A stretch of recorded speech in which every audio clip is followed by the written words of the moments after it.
Boa tarde a todos, bem-vindos a mais essa sessão do workshop Telebrasil. Agradeço muito a presença de vocês, a pontualidade, enfim, espero que vocês estejam aproveitando o evento de hoje e, obviamente, espero que vocês aproveitem essas últimas sessões do dia. Nesse workshop a gente vai discutir um assunto que é relativamente novo, é um debate que ainda está começando a ser colocado pela agência reguladora, pelo governo, pelos formuladores de política, enfim, uma novidade mercadológica que surgiu praticamente esse ano, que é o conceito de você compartilhar redes móveis, levando isso ao limite, quer dizer, indo muito além do simples compartilhamento de antenas, compartilhamento de sites, mas você até, em algum nível, fazendo um compartilhamento também da sua rede eletromagnética, você fazer o compartilhamento das suas frequências, o chamado RAN sharing ou RAN sharing, dependendo da sua pronúncia. A minha não é a mais adequada. E a gente justamente está propondo essa discussão agora, por conta dos acordos que já estão sendo celebrados entre diversas prestadoras, o pleito que já existe junto à Anatel para que isso se realize. A Anatel, diante dessa novidade, vamos dizer assim, e também pelo fato de eles estarem passando por um momento de reestruturação, eles optaram por não fazer um detalhamento com relação ao planejamento que a agência está seguindo em relação a essa questão, o que não invalida que a gente coloque os problemas, quer dizer, a gente pode trazer aqui a problematização e as oportunidades que se colocam com essa perspectiva do compartilhamento das redes móveis, e daí para isso a gente convidou duas empresas, uma empresa operadora, a TIM, que é uma das empresas que tem buscado, junto à Anatel, construir esse arcabouço regulatório que permita se fazer esse tipo de compartilhamento, e convidei também a Nokia Siemens para fazer uma apresentação aí técnica com relação a como que se estrutura uma rede, como que funciona do ponto de vista técnico e operacional esse tipo de compartilhamento. Então, a gente vai ter para fazer essas apresentações pela TIM, o Cadu, que eu acho que todos vocês conhecem, Carlos Eduardo Franco, ele é diretor regulatório da TIM aqui em Brasília, está acompanhando esse assunto de perto, e pela Nokia Siemens é o Wilson Cardoso. No programa está errado o nome, eu peço desculpas, tá? Houve um equívoco aqui na hora que a gente fez a transcrição.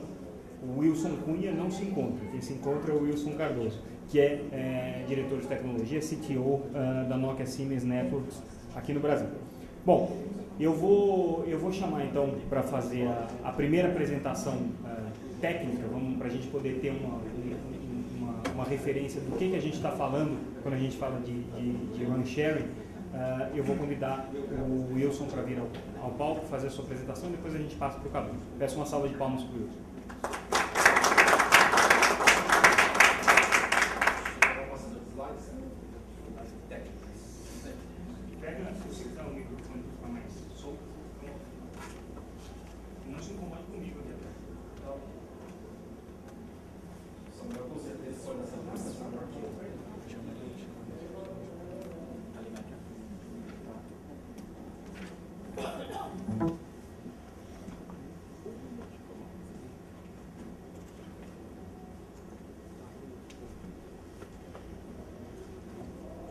Boa tarde a todos. Meu nome é Wilson Cardoso, sou responsável pela tecnologia da Nokia Siemens para toda a América Latina. É um prazer estar aqui e agradeço também o convite da Conversa da Telebrasil para fazer essa apresentação. Samuel, você consegue dinâmica? Deixa eu perguntar para depois? Ou... Deixa, faz a apresentação, depois a gente faz o bate-bola.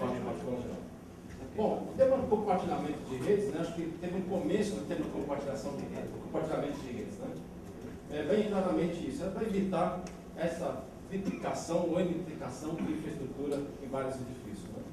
Quando é no ambiente urbano, isso é até compreensível, porque a gente tem um poder de mercado significativo, cada operadora quer dar sua melhor cobertura, mas começa uma grande pergunta se isso é necessário ser feito, por exemplo, nas estradas entre grandes cidades.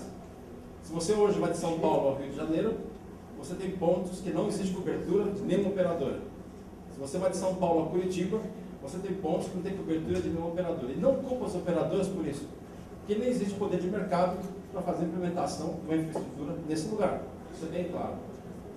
Como acontece em outros países do mundo.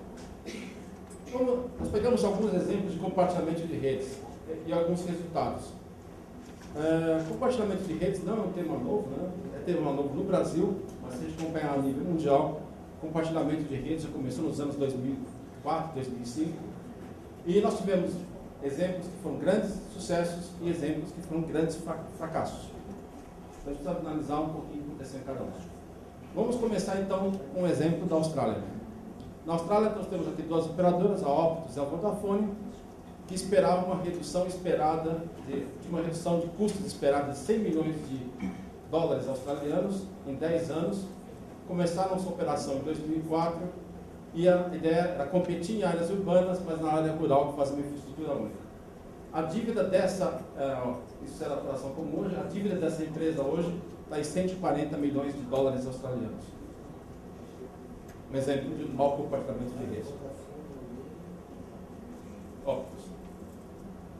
Outro exemplo, aqui é um bom exemplo, foi na Suécia, mesma ideia, era ter um foco em áreas de baixa densidade populacional.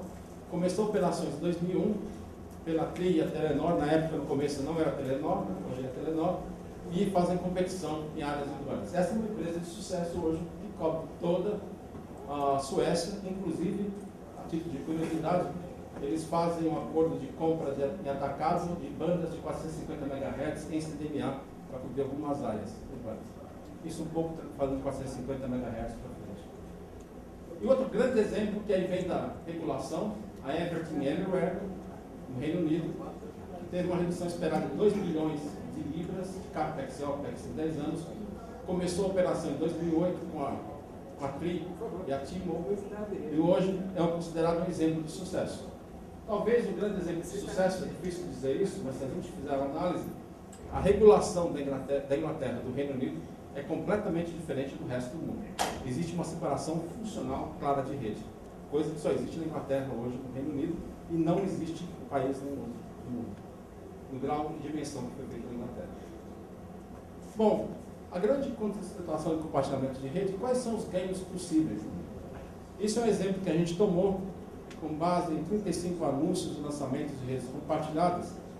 Não quer dizer que foi efetivado, mas a expectativa de reduções que eles esperavam era do CAPEX, OPEX total da rede, aqui o OPEX considerado sobre a vida útil dos equipamentos, uma redução de 30% compartilhando sites, ou seja, utilizando uma torre comum, utilizando uma antena em comum, mais 10% em relação aos 30%, 40% de redução total, compartilhando na rede de acesso, como o Samuel falou, hand sharing, e ainda é possível, imagina-se uma redução de 10 a 15% do OPEX, se tiver uma equipe única de serviços para fazer essa operação de rede.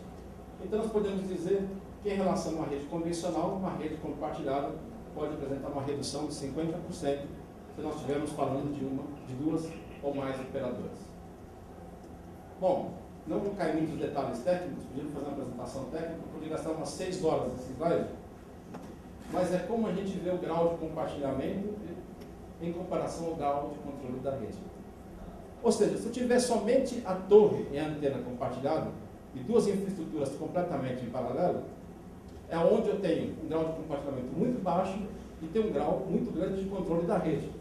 Ou seja, praticamente eu como operador posso fazer toda a minha gestão, gerência de KPIs, gestão da experiência de assinantes, de usuários, né, que a gente fala muito hoje. Como eu vou controlar se o usuário está usando o Facebook corretamente, se eu não tenho visão do terminal dele, numa rede de compartilhamento compartilhado? Nesse caso, eu só compartilho a torre e a antena. O segundo grau de compartilhamento é que a gente começa a chamar de hand sharing, e aqui pegando exemplo no 4G, no LTE, eu começo o que a gente chama de NodeB, que é a estação de rádio base, a parte eletrônica, propriamente dita, compartilhada.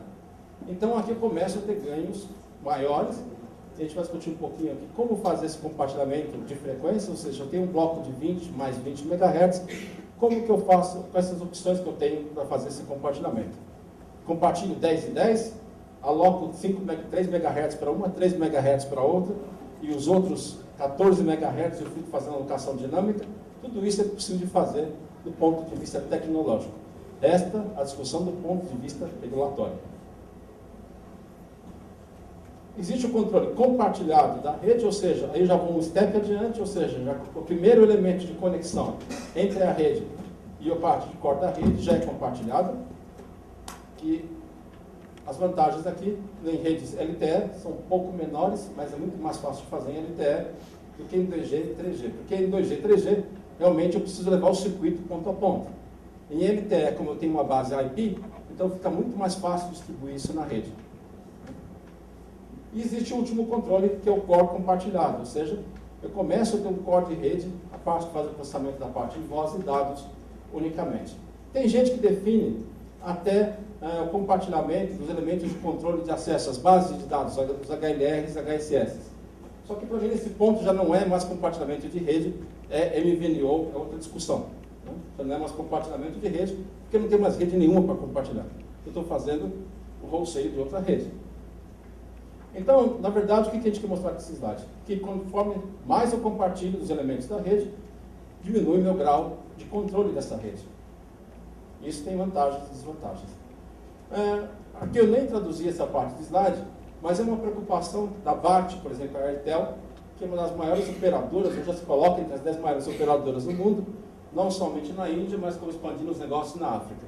Que é o começo da preocupação da banda larga móvel, com qualidade também em redes compartilhadas. Ou seja, da qualidade em banda larga móvel, é talvez o maior paradigma que nós vamos ter que vencer nos próximos meses, ou nos próximos anos. E a grande pergunta é, como controlar essa qualidade, a experiência do usuário em uma rede que é compartilhada? E por que isso? Se a gente analisar, pegando aquele exemplo, aqui a gente tem lá todos os usuários com suas aplicações de rede social. Eu tenho uma operação dessa rede, né, dos nodes BIS lá, da eletrônica que está perto das antenas, das torres. E claro que a partir desse momento eu posso ter rede de 2 operadoras. E isso vai chegar, no fundo, na internet. A pergunta é, quando eu faço essa experiência de cliente, eu tenho que fazer uma experiência de cliente. É um negócio que é fim a fim. Eu preciso controlar desde lá da minha aplicação que está rodando em cima do meu iPhone, do meu Nokia, do Lumina, ou do meu Android, do meu Samsung, até a internet e vice-versa. A pergunta é, que grau de aderência que eu tenho para chegar a isso dentro desses elementos? Se eu tiver que interagir com o dispositivo do usuário, como que eu vou mudar isso nesse cenário? Existe um mecanismo para isso. Outro fator interessante, que é grande parte das discussões, é que os KPIs de rede, os Key Performance Indicators, os indicadores de performance de rede, devem estar disponíveis para as 2 operadoras, ou para as N operadoras que compartilham essa rede. A pergunta é como fazer isso de maneira clara e direta. E o terceiro ponto é que a operadora A ou a operadora B, elas têm que ter a possibilidade de acessar todos os elementos de rede a qualquer momento. Uma dificuldade que a gente tem em telecomunicações é de compartilhar a gerência de elementos de rede, historicamente, por mais de uma entidade. Né? Nunca vi. Os sistemas de gerência que são multi-operadoras é um negócio extremamente novo que saiu em termos de compartilhamento de rede. Então a pergunta é, que objetos eu vou expor da minha rede, como que eu vou compartilhar esses objetos e como que eu vou utilizar isso? Ou seja, se tem um eNodeB aqui que caiu fora do ar, quem é o responsável pela operação e manutenção desse eNodeB? No caso do Brasil, a discussão foi bem rápida, né? A gente pode dizer hoje que nós temos entre a TIM e a Oi e a TIM um caso de sucesso. E se considerarmos o tempo que se demorou para fazer essa implementação em relação ao resto do mundo, podemos dizer que nós estamos em tempo recorde. Né? Eu diria que é como montar uma escola de samba no dia do desfile. Foi o que eles fizeram realmente. Eles saíram campeões. Né? A questão é bem nesse ponto mesmo. O próximo passo no compartilhamento, que a gente até abordou no workshop de manhã, é no termos, quando a gente começa a falar de small cells, ou de femtocells. Por que acontece? O compartilhamento ele vai vir de qualquer forma. E nós vamos analisar como fazer esse compartilhamento. Se nós estamos falando de pôr uma femtocell ou uma small cell em cada poste da rua, eu não posso ter 5 small cells ou 5 femtocells num poste. No poste existe espaço para uma, se tiver acordo. Né? Então a questão é, como nós vamos fazer isso para frente? Se a gente for num cenário de crescimento de tráfego, onde nós vamos precisar talvez de 10 vezes mais small cells para cada macro cell que existe na rede hoje, nós vamos precisar compartilhar esse elemento entre todas as operadoras. Não existe solução nesse modelo. Eu não posso chegar começar a popular todos os postos com small cells de todas as operadoras. Então, é um tópico que vai vir de qualquer forma na discussão. Outro ponto que a gente também tem tecnicamente complicado, eu vou gastar um pouquinho mais de tempo nessa brincadeira, que é como estruturar a mobilidade nessa rede. Esse exemplo é um exemplo que pode acontecer muito rapidamente no Brasil. Então, aqui a gente tem a operadora A, né, com a sua operação em 3G, em 2.1, uma rede não compartilhada. Qualquer exemplo, qualquer coincidência do Brasil é mera coincidência. Né? O próximo passo, talvez essas operadoras que têm a frequência de 1.8 hoje, vão fazer o seu refarming para LTE. Por quê? O GSM, o tráfego está baixando violentamente, os usuários estão migrando para 3G. O dispositivo de maior consumo hoje, o mais atrativo para os usuários em termos de LTE, é o iPhone. E o iPhone só funciona em 1.8, no caso do Brasil. Aí nós temos a mesma operadora B, com sua rede 1800, que ela não vai compartilhar, porque ela trabalha em conjunto com o GSM. E aí nós temos o 2.6 compartilhado entre a operadora A e a operadora B. E por fim, o 3G da operadora B. A pergunta é, se eu ligo meu telefone LTE e entro na rede compartilhada da operadora A mais B, em que momento que eu vou para a operadora A ou em que momento eu vou para a operadora B se não tiver cobertura? Qual é o tempo dessa convergência? Isso vai ser segundos, milissegundos ou vai ser minutos?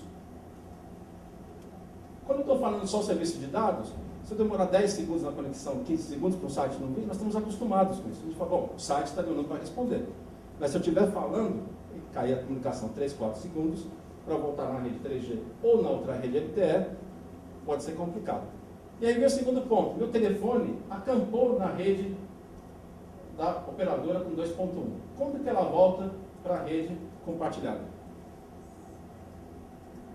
Então, só para sumarizar, que nós estamos falando aqui talvez de 3 camadas de rede, né? Uma 1.8, uma 2.1, uma 2.6. Podemos complicar isso? Podemos. Podemos colocar mais uma camada de 650, mais uma de 700, compartilhamento entre uma operadora C e essas duas operadoras. Então, esse cenário vai ficar extremamente complexo e demanda uma tremenda engenharia. Aí, nós vamos precisar sair um pouquinho mais para a escola de samba para fazer isso funcionar. Não vai ser no dia do desfile. Outro ponto que a gente começa também a colocar, e isso começa a ficar extremamente interessante, é o que a gente chama de reserva de capacidade.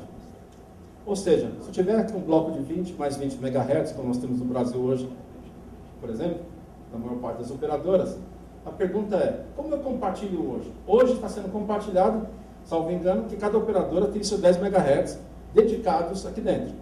Então, se ela tiver um usuário conectado aos 10 MHz, e a outra operadora tiver 200 usuários conectados no outro 10 MHz, eles não compartilham essa banda. O ideal que a gente vê em modelos de negócio é que as operadoras tenham a possibilidade de ter uma capacidade dedicada para a operadora A, por exemplo, que conecte 50 telefones, a operadora B, em dada área, tem a possibilidade de conectar 70 telefones, e aí eu tenho uma capacidade compartilhada entre as operadoras, que é usada dinamicamente em função do crescimento do tráfego, do crescimento do número de usuários. Então isso exige uma mudança do modelo que a gente tem hoje de compartilhamento de redes e das próprias regras que não existem, não são contempladas nesse tipo de reserva de capacidade. Mas a gente vê como necessária do ponto de vista para a evolução do modelo de compartilhamento, principalmente se a gente for para as small cells a curto período de tempo. E basicamente, do ponto de vista técnico, o que eu tinha para apresentar é isso. Nós deixamos um pouco mais para a discussão na frente. Claro que existe um problema técnico, para tudo existe solução, mas as soluções técnicas precisam ser acompanhadas de um acompanhamento regulatório e vice-versa.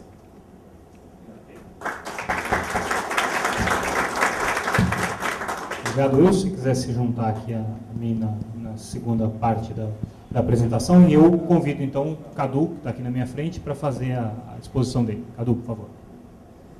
Bem, boa tarde a todos.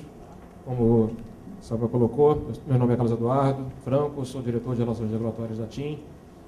Acompanhei muito de perto o processo de aprovação do contrato de compartilhamento com a Oi associado à RAN-Sharing e queria compartilhar com os senhores algumas coisas da nossa visão sobre por que chegamos a esse acordo, os detalhes da aprovação da Anatel, acho que são importantes a gente resgatar aqui, explicitar os fundamentos que levaram a Anatel à aprovação do acordo. de forma que a gente possa pensar no futuro, ou seja, quais são as evoluções que a gente consegue vislumbrar e que vamos perseguir. Tá? Vamos lá?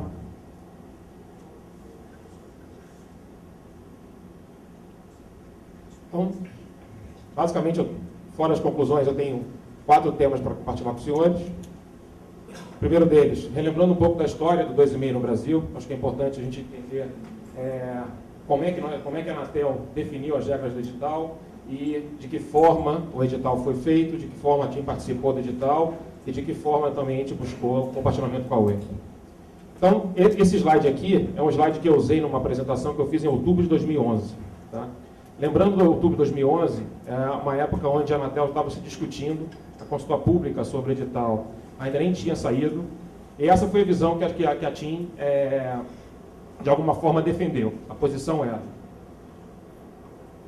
o LTE requer grandes desafios, tá? Passando por questões técnicas, de forma que tenhamos capacidade de rede necessária para que o tráfego seja cursado, trazendo, então, um gargalo de infraestrutura associado ao backhaul, era uma preocupação nossa. Em relação à maturidade do ecossistema LTE, a mesma coisa, ou seja, tínhamos problemas de device, naquela época o device era um device muito caro, tinham problemas associados aos chipsets, a questão de duração da bateria, eram questões ainda bastante flagrantes e preocupantes. Sob o ponto de vista regulatório, a mesma coisa. A experiência mundial indica que o digital é um componente importante quando falamos de LTE. O caminho que a Anatel, à época, estava traçando, indicava que somente a faixa 2,5 ia ser atribuída naquele momento. Questão de investimentos, né? O CAPEX necessário para o investimento em rede 2,5, ele é bem diferente quando você é comparado numa conjugação de 2,5 por 700 MHz. Outro slide que eu usei à época também em relação à questão da maturidade do 3G no Brasil. Ou seja, em outubro de 2011, nós pegamos os dados, a penetração de terminais 3G no Brasil no segundo trimestre de 2011 era de 12%. Então a gente entendia que o ciclo de 3G ainda não estava encerrado, o que levava à necessidade de uma reflexão sobre fazer ou não edital de 2,5 no ano de 2012. A Anatel, no primeiro semestre de 2012, então, entendeu que o leilão tinha que ser feito, somente 2,5, sem tratar de 700 MHz, e trouxe algumas evoluções, ou seja, alguns argumentos, algumas ponderações feitas pelo setor foram objeto de reflexão da Anatel, o que levou, acho que é importante aqui, a questão da abertura da banda V. Havia expressa previsão na resolução 544, que tratou do 2,5 no Brasil, de fazer o split da banda em V1 e V2. Tá? Esse é um fator bastante importante. Com isso, houve a definição de um limite de cap de 40 MHz para 2,5, na verdade, confirmação daquilo que estava na resolução, e essa basicamente era a estrutura do edital feito pela Anatel. Aqui é uma questão interessante, que traz um pouco da visão dos compromissos de abrangência associados ao edital 2,5. Tá? O que a gente, aquele número de 5.820, a gente sabe fazer conta, a gente sabe que o Brasil tem 5.500 municípios, mas aquele número de 5.800 são unidades de controle de compromisso de abrangência, porque tem municípios que numa primeira fase tem uma obrigação de cobertura de 50% e uma segunda fase de 80%. Então isso leva o edital 3G a 5.820 unidades de controle de compromisso de abrangência, tá? Dos quais, pegando o exemplo da banda da Claro ou da Vivo, até 2017, a Claro e a Vivo têm a obrigação regulatória de implementar em cerca de mais de 600 municípios o 4G. No caso da Oi e da TIM, como a banda é menor, a banda V1 e V2, no último ano a gente tem metade das obrigações que a Claro e a Vivo possuem. Tá? Até 2019, os compromissos são estendidos até 2019. Tá? Nesse caso, o compromisso ele pode ser cumprido tanto com tecnologia 4G ou com 3G, tá? Mas a gente está falando aí de mais centenas e milhares de municípios cobertos como decorrência da obrigação regulatória do edital 4G. Trazendo aqui um pouco de... Você vê como é que são as coisas, né? Quando o engenheiro faz, ele não tinha nenhuma letra no esquema que o Wilson apresentou para trazer os diferentes modelos de compartilhamento. advogado já precisa de mais de letra para poder se encaixar na apresentação. Então aqui basicamente, né, os modelos de compartilhamento existentes. O roaming é o primeiro de todos, né, é o primórdio de tudo. Passando para o compartilhamento passivo, que era a história recente de todas as prestadoras, entrando então no compartilhamento ativo, e o acordo entre TIM e Oi, ele eleva o nível, ainda não é o compartilhamento ativo na sua plenitude, como o Wilson colocou, mas é um compartilhamento onde as BTS, Node Bis, antenas ou equipamentos são compartilhados. Fazer um pouco aqui, bem rápido, sobre os detalhes do acordo, focando aqui no ano de 2013, que é o plano de atendimento que já foi apresentado para a Anatel. Estamos falando aqui no ano de 2013, em abril, houve atendimento das 6 cidades que vão abrigar a Copa das Confederações. Então, é Fortaleza, Recife, Salvador, Brasília, Belo Horizonte e Rio de Janeiro. E, basicamente, como é que funciona a governança, né? Um detalhe aqui básico da governança associada ao acordo de compartilhamento firmado entre TIM e Oi, que está centrada na existência de uma unidade de planejamento conjunto, tá? Que atua basicamente como um PMO técnico para promover a cooperação e garantir a imparcialidade do crescimento da rede. Tá? Então, a dinâmica de mercado da TIM e da Oi totalmente independente, os seus planejamentos de rede também independentes, toda a parte do controle financeiro também independente, com a existência dessa UPC, tá? Que vai de alguma forma garantir que toda a governança seja exercida. Então, detalhes sobre a ampliação e evolução da rede é feita via UPC, a partir dos inputs de cada empresa. Tá? A mesma coisa de gerenciamento, desempenho, relatório e monitoração, ou seja, aquelas obrigações de cada empresa, seja de SLA, KPIs, de performance da rede, seja de crescimento dos elementos de rede, de acordo com o planejamento firmado entre as partes, essa UPC que vai fazer todo esse controle, aplicando as penalidades quando for o caso, exigindo o atingimento de outros níveis, conforme for. Só falando um pouco aqui da aprovação da Anatel, acho que trazer aqui um pouco da análise feita pelo conselheiro relator, que é o conselheiro Zerboni. Análise, recomendo a leitura.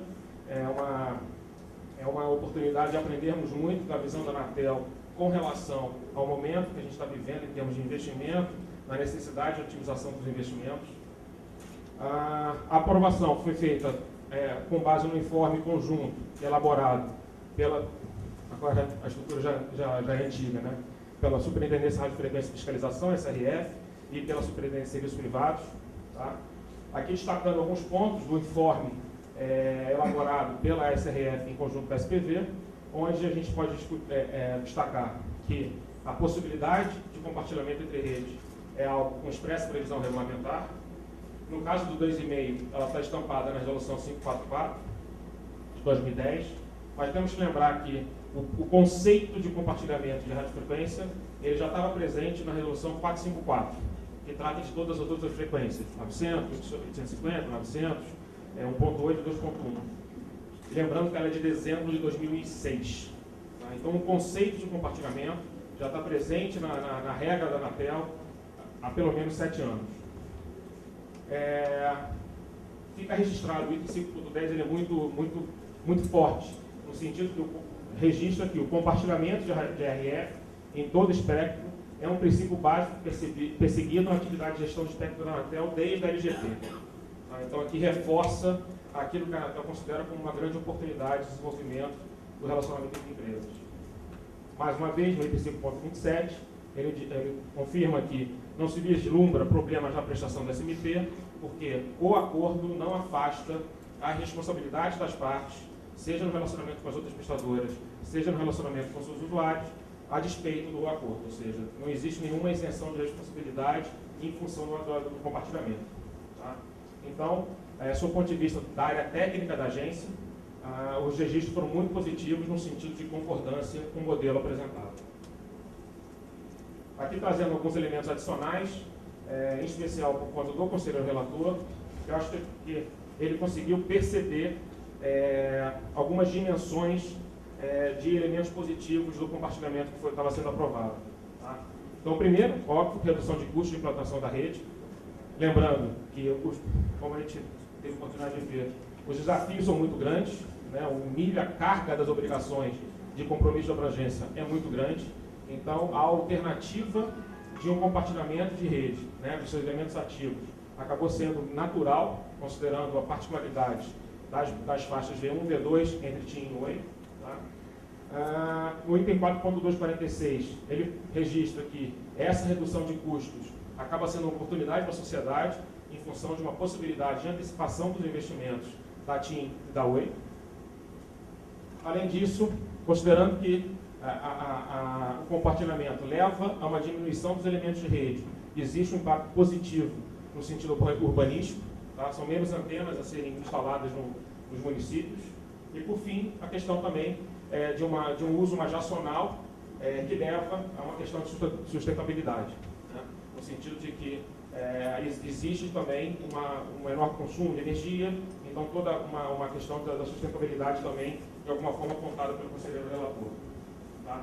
Então, como mensagem, que a gente consegue extrair da análise do conselheiro relator, Dr. Zergoni, que além da total aderência aos preceitos regulamentares, o conselho registrou que o interesse público estava plenamente atendido com o modelo de compartilhamento realizado entre TIM e Oi. Como conclusões, registrar que a TIM e Oi buscaram a melhor forma de cumprir suas obrigações associadas ao edital, lembrando, é muita carga de obrigação. A evolução do modelo de compartilhamento se mostrou uma solução possível, considerando razões de conveniência e oportunidade de parte a parte, considerando a existência de tecnologia para isso, né? A Nokia é parte importante disso. As preocupações da Anatel, demonstradas nas interações com as áreas técnicas e com o próprio conselheiro relator também, sobre como garantir a qualidade, de que forma existe a preocupação das partes em relação a essa questão, aos direitos dos usuários, a gestão da Anatel, né, como funciona, a fiscalização da Anatel. Existe algum prejuízo à atividade de fiscalização da Anatel? É possível fazer a fiscalização em função do modelo de compartilhamento idealizado? Tudo isso foi endereçado.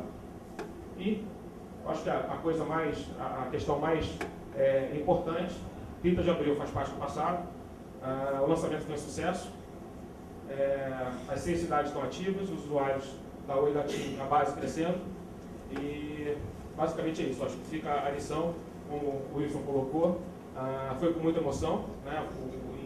Digamos que o Brasil entra para a história por 2 questões. Na verdade, uma já entrou e outra vai entrar. Entrou porque foi feito um contrato de sharing e a ativação dessa solução técnica num prazo recorde. E o segundo, com a evolução do planejamento entre as partes, o Brasil, em pouco tempo, vai ter a sina de ter a maior operação de sharing do mundo. Né? Considerando o plano de desenvolvimento, o Brasil vai se tornar a maior operação de sharing do mundo. Gente, era isso que eu queria compartilhar brevemente com vocês. Obrigado. Eu pediria só para o nosso assistente para me providenciar mais um microfone aqui na frente. Lição número 1 do moderador: nunca fico sem microfone. Então, eu compartilho um com vocês, mas o meu eu não abro mão. Muito obrigado, Wilson, muito obrigado, Cadu. Eu acho que foi muito esclarecedor, tanto do ponto de vista técnico quanto do ponto de vista estratégico, mercadológico e regulatório, o que vocês dois colocaram.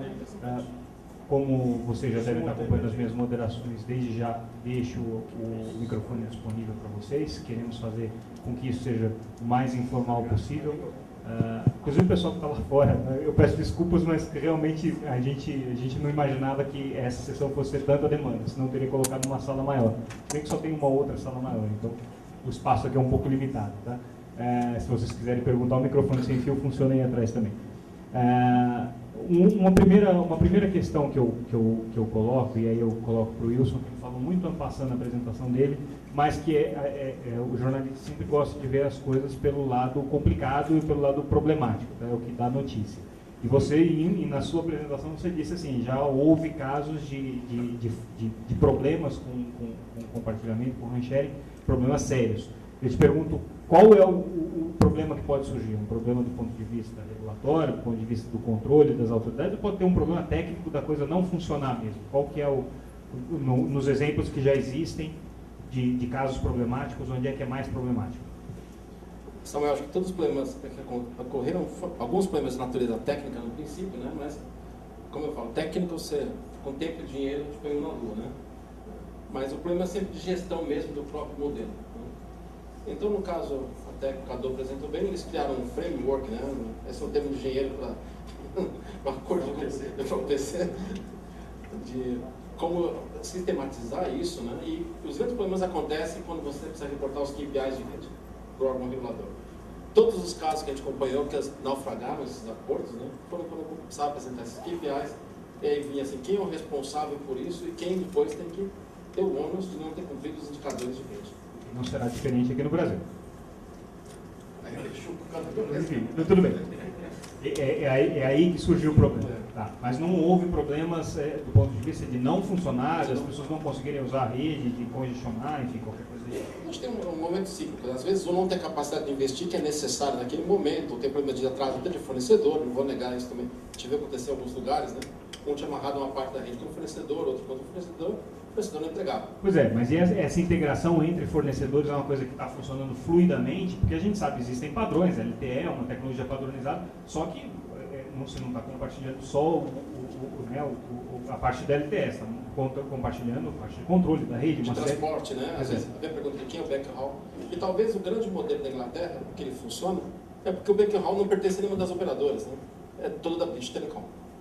Então, quando você tem uma terceira fazendo backhaul para todo mundo, fica muito mais sensível, porque a gente vê que grande parte das falhas em rede móvel não acontece na estação de rádio base, acontece no backhaul. Ok. Cadu, do ponto de vista dos reportes de KPI, de obrigações e tudo, vocês têm esse compromisso. Isso ainda não começou a ser testado na prática, porque as redes entraram em operação agora dia 30. Quando é que é a primeira rodada de reportes de qualidade de rede para a Anatel? Como é que vocês vão testar isso daí, efetivamente, se está funcionando ou não? Primeiro, só dar um pouco da visão regulatória. O fato de termos um contrato de compartilhamento com a Oi não afasta em nenhum momento as obrigações da prestadora. Ou seja, existem relacionamentos com diversas dimensões. Tem o relacionamento da TIM com a Anatel e com seus usuários, e existe toda a regulamentação que garante níveis mínimos de qualidade, cumprimento de prazos, etc. Isso está mantido. Né? Não existe nenhum tipo de isenção de responsabilidade pelo fato da rede estar sendo, do serviço estar sendo prestado com base numa rede compartilhada. E existe uma outra dimensão, que é justamente essa governança, ou seja, a governança no relacionamento entre as partes vai determinar a aplicação ou não de penalidades em função de alguns eventos, em função do não atingimento de alguns dos indicadores. Então, sob o ponto de vista de gestão, tá?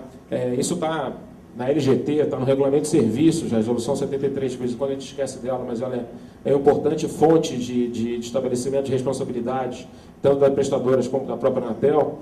Então, sob esse prisma, não existe. Nas interações que nós tivemos, a Anatel, em algum momento, perguntou: vocês estão assinando o contrato para ter mais um problema para vocês trazerem para cá, ou vocês vão brigar e vão trazer para a agência resolver? E isso foi muito... O modelo robusto de governança, ele se presta justamente para isso, para evitar que a gente transfira para a Anatel e para os próprios usuários algum tipo de ineficiência, algum tipo de problemas de turbulência no relacionamento entre as partes.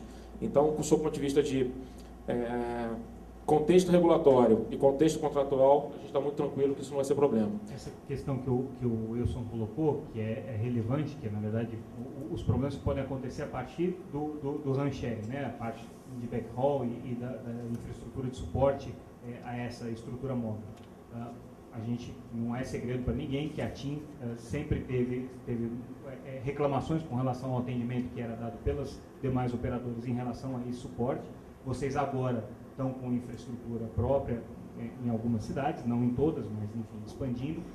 No acordo que vocês fizeram especificamente com a Oi, quem é responsável pelo que em termos de backhaul, e se vocês fizeram essa divisão em que uma parte da infraestrutura de vocês, outra parte da infraestrutura deles, falando não da parte wireless, mas da parte fixa. Samuel, eu acabei não respondendo para você perguntou quando é que vai ser a primeira onda de reporte para a Anatel. Isso já está acontecendo. A Anatel desde o dia 2 de maio, se não me engano, no dia 5 de maio, já começou a atividade de fiscalização do cumprimento dos compromissos de abrangência associados a 6 cidades, e considerando que existe cidades atendidas pela rede da Oi, cidades atendidas pela rede da TIM, isso já está acontecendo, isso já é realidade. Tá? E, obviamente, a partir do mês que vem, os reportes de indicadores de qualidade, o cômputo do tráfego associado à rede 4G passa a fazer parte dos indicadores que vão ser reportados sempre no mês seguinte para a Anatel. Tá? Voltando à sua pergunta, o modelo garante, obviamente, a empresa responsável pela estrutura daquela determinada cidade é responsável também pelo provimento do backhaul associado. Em algumas vezes, talvez na maioria das vezes, a própria Oi é a provedora desses elementos de transmissão.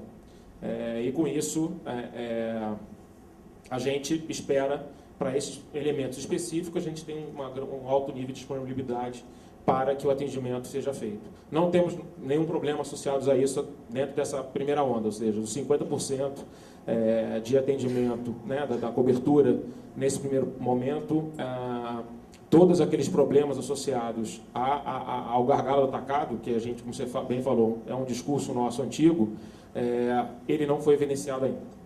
E também o problema não deixou de existir em outros casos. De forma alguma. Continua existindo. Plateia, vocês estão animados aí para perguntar? Já temos aqui. Nosso assistente vai levar os microfones, uma aqui e outra aqui na frente. Minha pergunta para o Cadu é José Gamarski.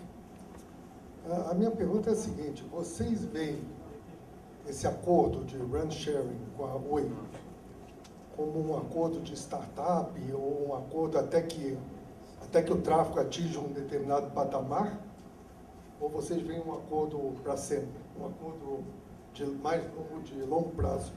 Isso eu pergunto porque, por mais que vocês tenham integrado a V1 e a V2, o número de usuários, o número de uso vai crescer com o tempo, e dependendo do desempenho de cada operadora, de crescimento de cada um em termos de usuários, o tráfego vai subir, e vai começar um problema de capacidade mesmo. Então, a minha pergunta, para um startup fica fácil visualizar esse brand sharing, mas já com alto tráfego em cima das portadoras, queria saber qual é a visão de vocês hoje. Obrigado pela pergunta. Eu concordo. Assim, vamos lembrar um pouquinho antes, né? Como bem coloquei na apresentação, hoje o 3G ainda precisa crescer muito. Ainda existe um espaço para crescer muito grande. 4G passa a ser uma alternativa, né? Mais uma alternativa em termos de produto, na ótica de produto, é mais uma alternativa de banda larga móvel disponível para o usuário. Ele tem que trocar chip, tem que trocar aparelho, basicamente isso. No nosso caso, a nossa oferta é a mesma. Mas o contrato é de longa duração. Não existe uma previsibilidade, o contrato não está... as condições específicas para o ano 2013 foram bem definidas, detalhadas, mas o contrato é de longa duração. Isso, inclusive, foi um motivo de preocupação da Anatel. Tá? Um item expressamente perguntado pela Anatel é como é que funciona o distrato, quais são as condições acerca do distrato. E o distrato tem que ser feito com alguns anos de antecedência. Então, demonstra que a gente não está pensando numa solução de curto prazo, mas com uma solução duradoura para a prestação de serviço. Carlos, você mencionou no começo da apresentação que havia uma perspectiva de custos aí associados ao investimento relacionados a uma perspectiva de só ter o 2,5 e outra de ter o 2,5-700. Bom, eu imagino que o desenho que se fez primeiro era só 2,5 porque foi o sinal que a Anatel deu, mas a brincadeira mudou, agora vai ter 700 também. Qual o impacto que isso teve? Se você puder explicar um pouquinho que diferenças teriam entre essas duas perspectivas e o que acontece agora que mudou essa perspectiva. É óbvio que quando a gente pensa, não estou fazendo aqui falando nenhuma novidade, a frequência de 2,5, a sua grande vantagem é a sua capacidade de transmissão, enquanto a frequência de 700 MHz é a cobertura. Então, considerando, se a gente plotar tanto o cronograma de vencimento dos compromissos de abrangência para os próximos 3 anos, como uma perspectiva também de disponibilidade da faixa de 700, existe algum tipo de coincidência que a gente pode entender como positiva, ou seja, o próprio desenvolvimento da necessidade de cobertura vai acabar casando com a disponibilidade da faixa 700. Então, assim, não tem muito o que pensar. Hoje, 2013, estamos pensando 6 cidades, falando de realidade de 6 cidades, mais cidades até o final do ano, em função da evolução do componente de abrangência. 2014 também, a gente está falando de uma evolução para cidades com alta concentração. Então, a partir de 2015, 2016, a questão da cobertura, né, de uma solução mais fácil de cobertura, passa a ser mais séria, e a gente confia na evolução da disponibilidade da frequência. Mas então essa sinalização já razoavelmente rápida, pouco depois do 2000, que vai ter o 700, veio a tempo de se refazer planos aí que antes só previam 2000. Sim, uma dúvida. Tem mais perguntas da plateia? Senão eu tenho uma lista aqui de perguntas. Vamos embora aqui, tá? Jornalista fazendo moderação, pergunta é o que não acaba. Tá? Eu acho que existe uma nova etapa da regulamentação agora, né, Cadu, que eu acho que a Anatel está discutindo, que é a formalização da regulamentação de RAN sharing, para que você possa ir a níveis mais profundos e aí você talvez ter o compartilhamento da mesma faixa de espectro, para você poder ter o compartilhamento dinâmico dessas faixas. O que vocês esperam do ponto de vista da Anatel? Ela deve seguir essa linha? Você acha que tem aí algum entrave regulatório um pouco mais complexo nesse sentido? Como é que vocês estão analisando a segunda etapa agora? Samuel, analisando a regulamentação e o próprio fato concreto agora da anuência, né, da aprovação do nosso compartilhamento, o que eu consigo enxergar é que a LGT, combinada com a resolução 544, já traz a expressa previsão de compartilhamento. Eu diria para os senhores que a leitura que a gente faz daquilo que a Anatel escreveu sobre a aprovação do nosso contrato, do nosso acordo de compartilhamento, diz sobre a própria modelagem do contrato garantir alguns aspectos regulatórios, mas não efetivamente o compartilhamento em si. Eu acho que a questão do compartilhamento de radiofrequência, óbvio que a Anatel acabou não entrando nos detalhes de todos os modelos de compartilhamento, como o Wilson colocou, existem modelos de compartilhamento, né, com alocação dinâmica, com dedicação de recursos, etc. Mas o conceito, a filosofia sobre o compartilhamento de redes, eu acho que não existe mais discussão. O que existe é a Anatel, em função de uma eu acho que eu diria para vocês, um receio justo de garantir que a aplicação dessa filosofia respeite todos os preceitos regulamentares. Acho que a filosofia sobre o compartilhamento, acho que está muito claro, tanto no informe técnico, né, conjunto, tanto na análise do conselheiro relator, de que não se discute mais isso. Wilson, você acha que esse é um caminho para que se economize espectro e para que o governo não tenha uma pressão tão grande para liberar outras faixas, para liberar uma quantidade de frequências no ritmo que vinha sendo liberado? Quer dizer, você consegue ter um ganho com essa nova perspectiva de compartilhamento? Samuel, acho que o compartilhamento é meio que inevitável, né? A gente comentou o primeiro ponto das small cells. Então, esse é um fator que é determinante, né? De manhã nós comentamos muito no painel, deixa eu fazer um link, né? De um crescimento que a gente estima lá de 2010 para 2020 de 1000 vezes do tráfego, né? Isso está sendo uma constante da indústria. E a gente imagina que desses 1000 vezes, 10 vezes tem que ser feito por small cells. Então, small cells, como a gente colocou, tem que ser compartilhados. O segundo ponto é do LTE Advanced, que a gente começa a discutir hoje. O LTE Advanced, ele começa a ficar efetivo quando nós temos 100 mais 100 MHz de banda. Então, se você não tiver parte desse espectro compartilhado, não vai ter espectro para todo mundo. E talvez um terceiro ponto, ainda para apimentar um pouco mais a discussão, é como vai ser dividido o espectro dos 700 MHz. Nós temos 45 mais 45, e a pergunta que é, como vão ser isso? Vai ser blocos de 10? Vamos ter um bloco de 5, 2 de 20, um de 5, 3 blocos de 15? Então, cabe esse questionamento em relação ao compartilhamento. Eu diria que é um caminho sem volta, e a questão agora é que velocidade a gente vai imprimir nessa efetivação de compartilhamento. Aí tem uma pergunta que, obviamente, não pode deixar de ser colocada, que essa tendência de compartilhamento surgiu muito rapidamente, foi uma coisa que no ano passado começou-se a falar seriamente nisso e esse ano já estava tudo concretizado, inclusive depois que os contratos com os fornecedores para o fornecimento de 4G foram fechados, o que forçou, salvo engano, um redimensionamento de alguns contratos, enfim, né, uma revisão de escopo de alguma... o impacto na indústria, Wilson, porque vocês propõem muitas coisas boas que as empresas precisam gastar mais, mas às vezes coisas boas fazem com que as empresas paguem menos também. Qual foi o impacto na indústria para vocês? Bom, o impacto direto foi no meu caso, que eu perdi meu peru de Natal, né? Então, não só eu, como outras pessoas na indústria também, porque a gente previa vender, claro, um volume maior de BTS na fase inicial, e que foi realmente efetivado. Mas, por outro lado, também acho que cabe destacar que nós não deixamos de apoiar em nenhum momento o compartilhamento da infraestrutura. Inclusive, acho que nunca tivemos tantos finlandeses e alemães no Rio de Janeiro, nem no Carnaval, como nós tivemos em novembro e dezembro. Né? Esse foi um ponto, acho que cabe mencionar também, de esforço nós efetivarmos isso, porque eles sabiam que na evidência parte técnica não seríamos selecionados. Mas que, Samuel, voltando ao ponto, existe uma redução no começo da implementação, mas ao longo do tempo, à medida que os usuários vão crescendo e à medida que a banda vai crescendo, esse offset desse investimento inicial ele desaparece. Tá? Desaparece porque a indústria é feita hoje em termos de capacidade, né, em termos de efeitos de unidade. Claro que existe um impacto grande na parte de antenas e torres. Né? Isso aí é outra cadeia de fornecedores. Mas a parte eletrônica, isso é feito por capacidade hoje. Né?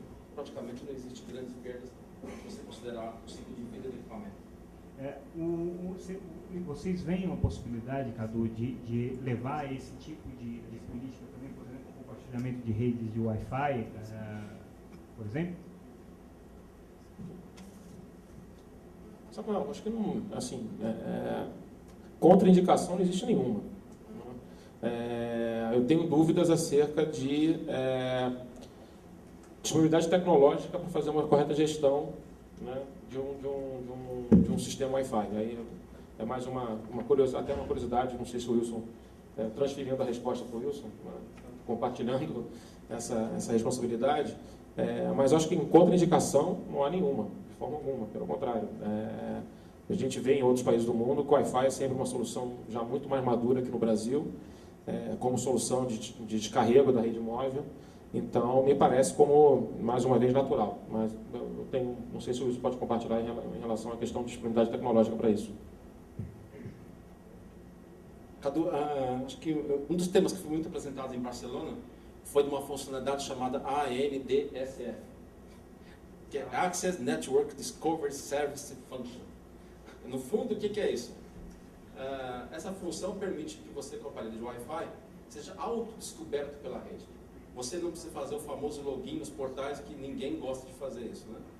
Então, qual que é a ideia dessa funcionalidade que começa a ser incorporada agora nas pilhas de tratamento do Wi-Fi? Você programa as operadoras uma vez no seu telefone que você quer entrar e automaticamente, quando você chega no Access Point Wi-Fi, você se cadastra diretamente. Então, esse era um grande impeditivo tecnológico para ter o compartilhamento do Wi-Fi. E agora isso começa a virar uma realidade de mercado. Já é uma tecnologia em estágio comercial? Como é que é comercial. O iPhone 5 já incorpora, o Lumia também. E a gente começa a ver os primeiros tablets agora incorporando isso também. E as redes também, os hotspots já sendo instalados. Existe, uma geração. Existe uma grande quantidade. A conta de CAPEX e OPEX que você fez mostrava realmente uma redução bastante expressiva para os operadores em termos de investimento, em termos de custos operacionais. Por outro lado, você tem a vantagem competitiva de você ser dono da única rede. Tanto é que até hoje as operadoras trabalharam dessa maneira. Né, os exemplos estão aí, a Vivo optou por construir 3.000 cidades com 3G, a TIM não seguiu o mesmo caminho, optou por uma outra estratégia comercial. Essa conta de custo-benefício, inclusive com relação à questão competitiva, certamente deve ter sido feita por vocês. A gente pode chegar à conclusão, portanto, que as empresas acham que não vão mais se diferenciar hoje por conta da cobertura, não é esse mais que vai ser o diferencial entre uma operadora e outra? Acho que, primeiro de tudo, a gente tem que, Samuel, responder de duas formas. Primeiro, olhando o perfil de receita das empresas, as tecnologias antigas, velhas, ainda geram bastante valor. Tanto 2G quanto 3G são tecnologias que garantem um nível de receita altíssimo ainda nas prestadoras. E o segundo ponto é o seguinte: nada impede que haja ainda, por mais que o contrato de RAN-sharing seja a opção default, nada impede que cobertura seja diferenciada entre as empresas. Ou seja, se para determinado lugar existe o interesse de uma das partes em buscar a cobertura de forma isolada, nada impede isso. Óbvio que existe toda uma etapas preparatórias para que isso aconteça, mas cobertura 4G, por mais que o acordo leve a uma tendência de igualdade de cobertura, nada impede que haja essa diferenciação. Tá? Então, repetindo, 2G e 3G ainda representa muitos usuários estão pendurados nessa rede, vão continuar nos próximos anos pendurados nessa rede, com diferenciação de cobertura, especificamente para 4G, tem uma premissa inicial de igualdade de cobertura, mas que existe uma total independência, tanto da TIM quanto da Oi, de buscar uma coisa diferenciada.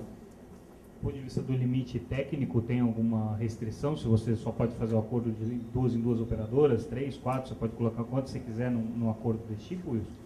Samuel, o limite que a gente vê hoje prático, né, são 4 operadoras. Né? Apesar que todas, do ponto de vista tecnológico, você poderia pôr 16 operadoras numa estação de rádio base hoje, pendurado. Né? Até pelas próprias recomendações do 3GPP. Mas só voltando ao ponto, é importante dizer que o Brasil também, nós vamos viver uma era de 3G até 2015 e 2016, 3G, desculpa, não 2G, 3G. Então, o 3G deve ser a maioria dos investimentos nos próximos 4 anos, inclusive em termos de diferenciação de qualidade.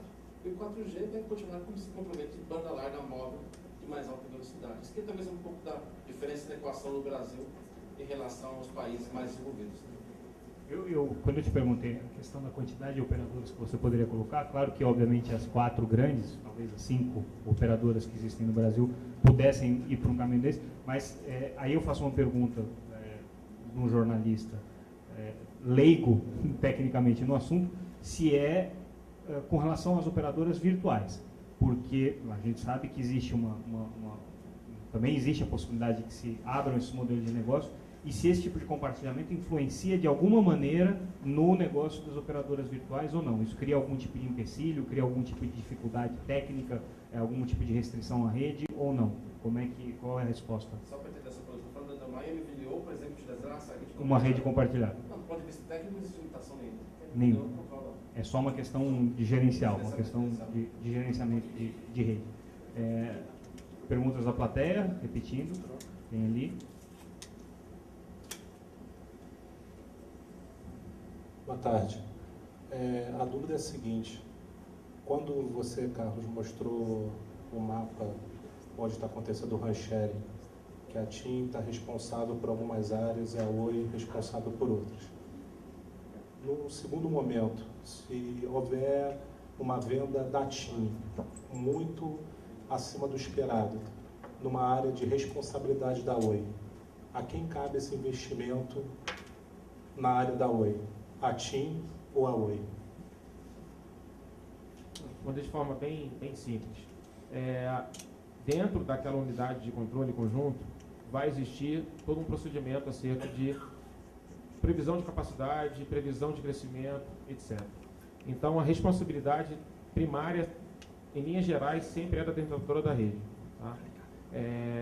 Mas não existe nenhum impedimento para que, em função de uma previsão totalmente diferenciada em termos de crescimento, a prestadora busque a sua própria solução. Então, assim, pensando em planejamento, fica muito difícil de pensar numa situação dessa, porque para 4G existe uma intenção de promover algo que não está associado a um histórico de crescimento sustentável. Então, mas de qualquer maneira, há elementos. A gente está falando aqui de dezenas e dezenas de páginas que tratam dessa robustez de governança. Então, acredito que os mecanismos internos dessa governança sejam suficientes para evitar que esse tipo de situação prejudique uma parte ou outra. Ok, mais alguma pergunta da plateia? Mais uma ali, por gentileza.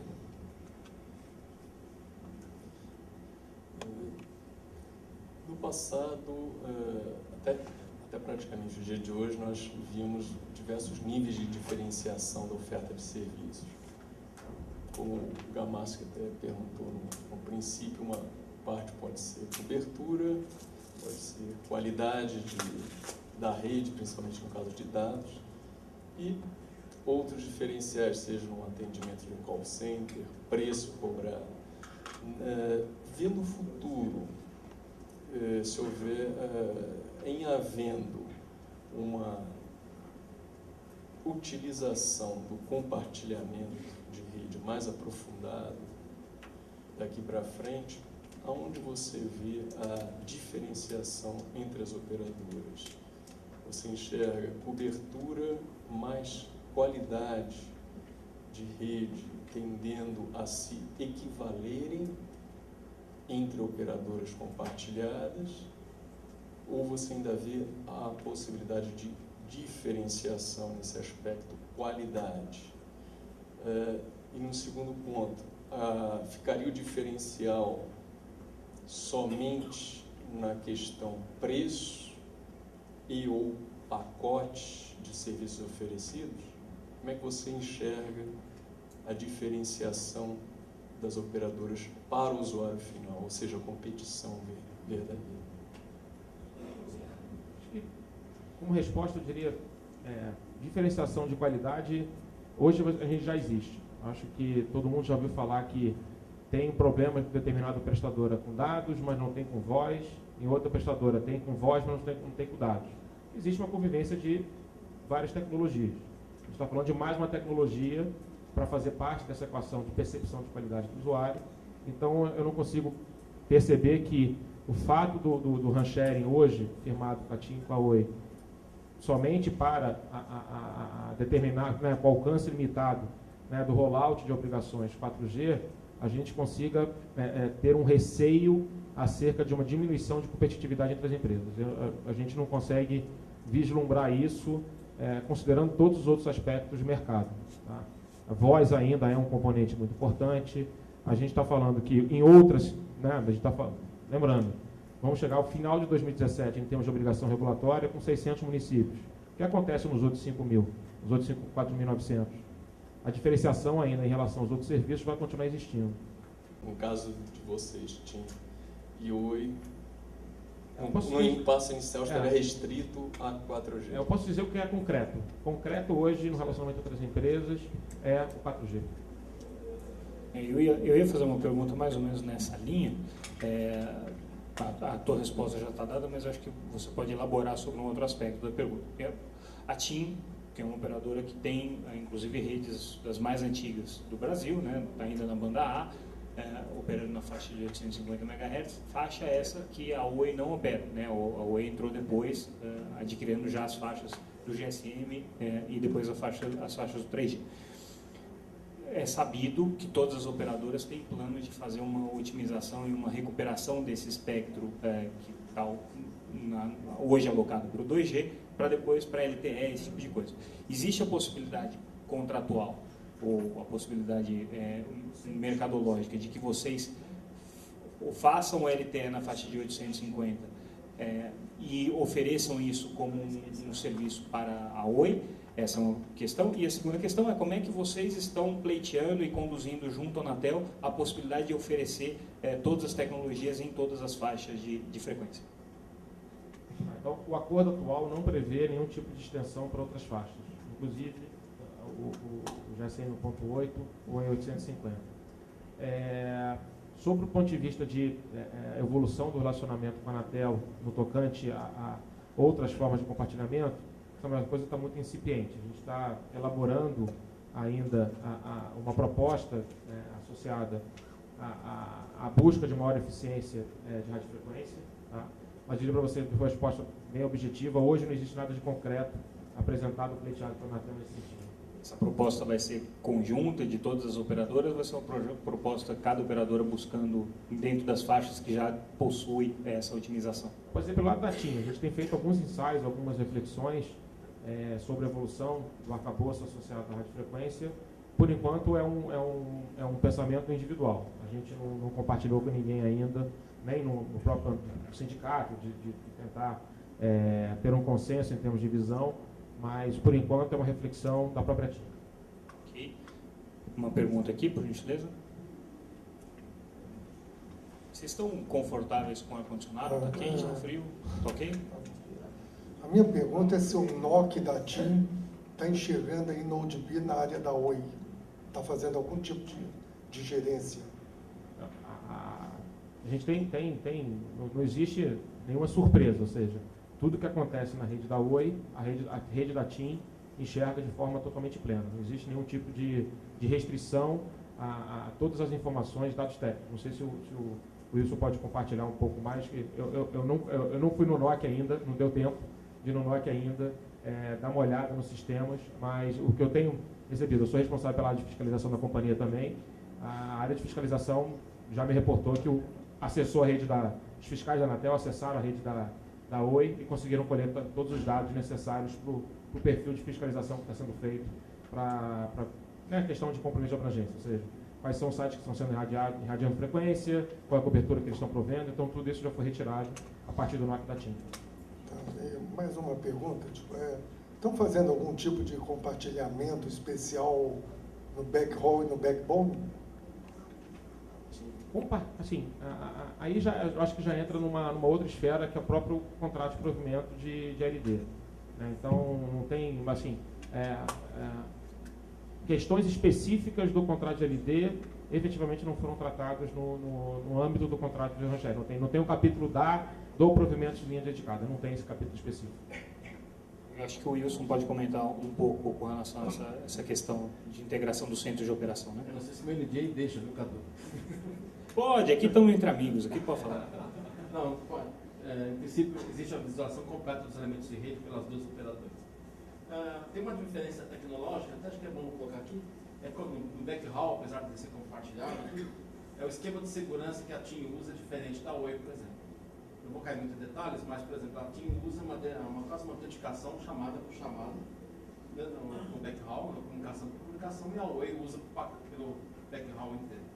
Isso é uma diferença que foi uma grande discussão que nós tivemos com as duas empresas na implementação, como esse efetivado isso.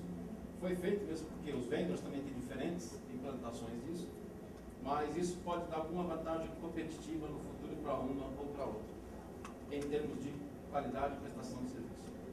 Isso foi explicitado também para as duas, então não existe quebra nenhuma de informação. Espero. Desde que a TIM seja melhor beneficiada. Tem mais perguntas da plateia? Não se acanhe, a gente ainda tem aí 20 minutos. Eu até posso soltar vocês mais cedo, vai fazer que nem professor aqui. Hoje vamos liberar mais cedo, mas podem perguntar, tá? A palavra é de vocês. Tá ligado já? Então, eu queria saber quanto ao IPv6, quer dizer, que sabemos que ano que vem vai acabar o endereçamento IPv4, sabemos que várias operadoras vão acabar implementando o Dual Stack. Agora, num caso de compartilhamento, quer dizer, como é que fica essa questão? Vou escovar um pouco de bit agora, aqui, como eu falo. Esse é um ponto extremamente crítico, né? Porque o endereçamento está vinculado à quantidade. Né? Então, no caso do Brasil, no caso do compartilhamento, isso é uma dificuldade que uma operadora, no caso do Rancher, tomou a decisão de tratar mais na frente, e a outra tomou a decisão de implementar agora, enfrentar o problema agora, o caso custou um pouco mais. Então, isso é um fator determinante. E a gente vê que a maior parte dos dispositivos LTE vão trabalhar em IPv6 já de cara, né? Então, até para possibilitar essa comunicação direta e até redução, melhor até tempo de bateria, porque que pareça, isso do telefone. E uma tomou a decisão nesse caminho já de tratar tudo em IPv6, fazer a tradução dentro dos elementos, e a outra não. A gente pode até fazer um offline aqui, para discutir um pouco mais as implementações. Mas, de qualquer maneira, a rede está dando suporte para os dois modelos de negócio. Não tinha como ser diferente. Ok. Então, isso foi um desafio técnico, foi uma complicação. Foi uma complicação que não existia nenhum Rancher que nós tínhamos lá fora. Porque todos adotaram o IPv6 direto. Nossa chamada jabuticaba. Isso tem alguma implicação, especialmente para a questão do mercado, desenvolvimento do mercado de machine to machine, onde o endereçamento IPv6 é uma das possibilidades aí de serem usadas? Sem dúvida, Samuel, mas só que a gente imagina o machine to machine nessa fase inicial continuar um bom tempo em 2G. Ah, é? Então, tá. Por causa do próprio chip, né? Então, vou comparar que o machine to machine hoje em 2G custa $10, em 3G custa 40, em LTE custa 100. Então, imagino que vai custar um bom tempo em 2G. Então isso por enquanto não é um problema. Mas vai ser um grande impacto para implementar a voz sobre LTE. Isso tem perspectiva de quando isso comece a acontecer no rollout das operadoras? Bom, como não existe obrigação, acho que vai ser muito mais um desejo de mercado do que obrigação propriamente de implementação de voz. Para poder ter voz em HD, aquelas coisas todas. Todas que ele foi apresentando, muito correto. Imagino que no final de 2013, 2014, a gente vai começar as primeiras experiências de voz sobre LTE em território brasileiro. Cadu, um problema depois do outro, então, né? Esses problemas não são para agora, é isso? Sim, Samuel. Primeiro que eu fico curioso, aqui eu saio logo ligando para saber se a gente é prestador de PVC. Né? Essa vai ser a primeira garantir que eu estou bem na fita. Né? Que bom. Então, agora posso falar qualquer coisa. Acredito que sim, Samuel. A evolução, temos que acompanhar a evolução tecnológica. Eu acho que a confirmação do Wilson que a gente já partiu para não sei se eu posso chamar de upgrade da rede, mas para já alinhar a rede da TIM a padrão mundial. Tem a ver também com uma questão de governança de rede, da própria matriz da companhia. Então, acho que é essa evolução, acho que não tem como fugir disso. Tentar estar alinhado com a demanda do usuário em termos de tecnologia, etc. Foi necessário fazer algum tipo de ajuste no core das redes, da Oi e da TIM, para que isso fosse possível, Wilson? Não, Samuel, só realmente pegou um pouco nessa parte de tradução de endereço, IPv4, IPv6, os CGNATs, que a gente chama na rede, né? Ou que faz essas traduções.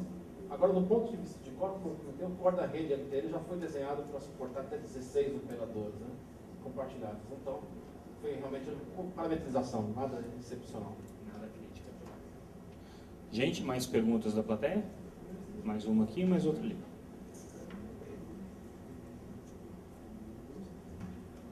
Foi bom, você me lembrou, você falou em chamada de voz, me lembrou. Eu imagino que a primeira implementação de voz no LTE está sendo feita em cima do fallback. Estou errado? E como é que fica essa questão do acordo, do RAN sharing, vale para voz também? Como é que vai ser o fallback, se a primeira implementação é fallback? Se for o voice over LTE, imagino que é uma chamada de tráfego de dados, tal, voice dados, mas se for fallback, você joga para a rede 3G, então como é que você vai jogar uma chamada, por exemplo, de um cliente da TIM para a rede 3G da Oi para fazer chamada de voz? Por isso eu confio mais em você nessa resposta. Pergunta para os não tem nenhum artigo inciso da regulamentação envolvido nessa pergunta, se você puder me ajudar.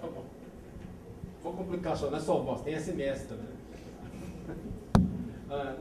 Aquela figura que eu apresentei com as 5 camadas ali, mas em princípio o usuário da TIM faz fallback na rede da TIM, o usuário da Oi faz fallback na rede da Oi. É como está desenhado o projeto hoje. Então não existe a possibilidade de um usuário da Oi fazer fallback na rede da TIM. A menos que faça outra tecnologia. Inclusive, se acontecesse isso, eu não tenho a garantia que o usuário voltaria para a LTE um dia. Tem que desligar o aparelho para poder voltar para a LTE, porque é um negócio extremamente crítico. Porque não tem indicador que a rede LTE está disponível. Eu só consigo fazer isso da mesma operadora. Isso aí complica um pouco mais na primeira autenticação do aparelho, já que você perguntou, porque eu notei que realmente anda complicado quando a gente liga o aparelho pela primeira vez, chegar nas redes. Eu não sei se é por conta dos congestionamentos de onde a gente está ligando, ou se tem alguma relação com isso. Demora um pouco mais a autenticação quando você tem esse compartilhamento ou não? Não, em princípio é o mesmo. É a mesma coisa. Não tem nada. Mais uma pergunta ali. Aqui, boa tarde, Dr. Carlos. Eu queria entender um pouco melhor como é que foi essa divisão do compartilhamento entre a TIM e a Oi por estados. Por que a TIM ficou com determinados estados, a Oi ficou com outros? E se o senhor pudesse repetir quais são os estados que a TIM vai ser responsável, enfim. Então, se você olhar hoje, você pode levar a uma conclusão que existe um desbalanceamento, né? Porque hoje, das 6 cidades ativas, a TIM está responsável por Recife, tá? Então, Salvador, Fortaleza, Belo Horizonte, Brasília, Rio de Janeiro está por responsabilidade da Oi. Mas o contrato ele foi baseado numa evolução os municípios atendidos, tá? De forma que, em um determinado espaço de tempo, houvesse uma equivalência de sites associados à solução. Ou seja, considerando, te dar uma informação, São Paulo está com Tapatim. Então, São Paulo, em função de uma grande volumetria de sites, equivale a outros estados do país. Então, existe a premissa foi de uma equivalência do número de sites a partir de determinada evolução do contrato. Então, numa data, uma evolução de site, e essa passa a ser premissa do rollout dos outros anos. E São Paulo ainda não lançou? Já lançou em São Paulo? Não, São Paulo não lançou. É quando que lança? Eu diria, vou recorrer ao prazo regulatório, que é dezembro de 2012. Mas vocês pretendem antecipar? Se for possível, sim. Quando? Não temos essa previsão. Vamos tentar de novo. Ok, gente, tem mais perguntas da plateia? Se alguém tiver mais um questionamento.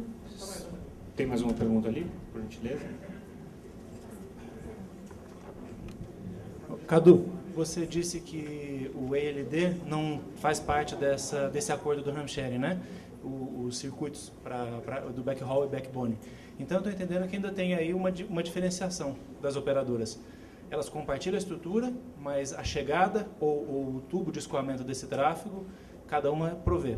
Em alguns lugares onde só a Oi, por exemplo, tiver infraestrutura e a TIM, então, estiver compartilhando, ela, de certa forma, está dependente desse ELD da Oi, né? Foi garantido alguma coisa na negociação que a Oi não vai dificultar a vida da TIM ou vai facilitar, por exemplo? Não, nada diferenciado, ou seja, o relacionamento de provimento de linha dedicada seguiu o mesmo percurso. Obviamente que a Oi passa a ter um incentivo maior, né? Naqueles sites onde a TIM solicitou o provimento de LD para ativar uma solução de RAMSharing, ela é diretamente interessada no cumprimento dos prazos nos SLAs associados. Então, mas do ponto de vista estritamente contratual, não houve nenhuma diferenciação no contrato de LD, que hoje, na verdade, está em litígio, a partir do novo regulamento de LD, e do contrato de RAMSharing, não houve nenhum tipo de vinculação entre um e outro. Mas, na minha visão, isso significa que a TIM vai ter, de certa forma, uma facilidade para negociar, porque o interesse é mútuo, né? Se você está compartilhando a infraestrutura do site, não faz sentido o gargalo ser o tubo de chegada, né? O backhaul. Então, a tendência é que haja uma facilitação nesse sentido. Não sei se é uma tendência, mas é fato que só lembrando, a TIM tem investido bastante, tá, no sentido de buscar meios próprios. Rio e São Paulo, isso é uma realidade, né, a partir do momento que a gente comprou a AES. O número de sites conectados por fibra está aumentando dia a dia. Na semana passada, o presidente teve a oportunidade de fazer um evento aqui em Brasília, onde a gente compartilhou os números associados a isso. Então, vai crescer muito o número de sites atingidos por fibra. Então, as soluções próprias passam a ser uma opção default para a companhia. Eu acho que isso se insere no contexto do próprio RAMSharing, ou seja, LTE a gente está falando, não adianta pensar em ativar um site com par de cópia. Não funciona, é fato. Então, a solução de fibra nos sites é uma solução, é algo que a gente está buscando de forma muito forte e passa por uma questão de buscar sempre soluções próprias. Fibra própria, mas em alguns casos a fibra ainda vai ser alugada, a fibra não, o acesso, né, em fibra vai ser alugado ainda da Oi, né? Pode ser da Telefônica também, pode ser da CTVC, depende muito da situação, né? Então, São Paulo, por exemplo, o Oi não é uma opção, passa a ser a própria AES como solução primária, que é a nossa própria infraestrutura, e como alternativa aos outros provimentos. São Paulo existe um parque grande de provedores, né, de pessoal na capital, e em outras cidades também. Então, a gente sempre está buscando a alternativa mais rápida de implementação. Em alguns casos, pode não ser a própria Oi. Então, finalizando, um colega falou de diferenciação, né, se vai ser no atendimento. Eu diria que ainda a diferenciação, vocês provavelmente vão trabalhar então no atendimento ao cliente, nos pacotes, né, preço, soluções criativas das áreas de marketing e tudo mais, e também então na capacidade de escoamento do tráfego, né? Porque se nós estamos falando de banda larga e banda larga em 4G, o tráfego, a capacidade do tubo é fundamental, né? Com certeza, com certeza. Ok. Gente, mais alguma pergunta? Então vamos mais cedo para o café, 5 minutos antes. Peço uma salva de palmas para os nossos debatedores.